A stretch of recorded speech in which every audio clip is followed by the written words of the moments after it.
اللهم جازها بالحسنات إحسانا وبالسيئات dinaa ko jooyi dellu ko jooyle téere boobu yàlla bii jullit yi nañ ma seere ma jaale ndar ak doomi ndar ñoo ñàkk ku alxuraan ñoroon la faatu sànk ma dellu wax ne xam-xam ak ay mbokkam ñàkkati nañ ku ñëpp xam ak mbaaxam Cheikh Seynou Abidine fa ndar njoobeen ba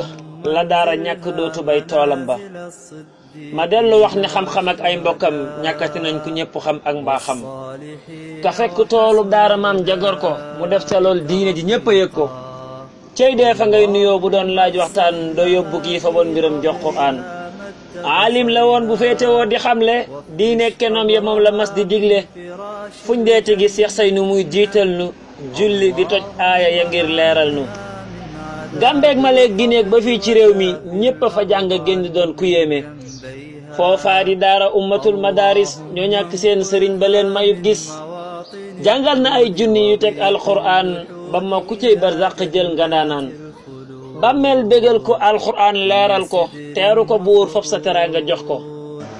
firdawsi yaa ko moom te yaa cay terle may ko fa ngan nu xam ne am nag jagle yërmande yàlla njéggalam gu yaatu na ca teral Cheikh Seynou bum fañeetu yërmande yàlla njéggalam gu yaatu teral ca Cheikh Seynou te bum fañeetu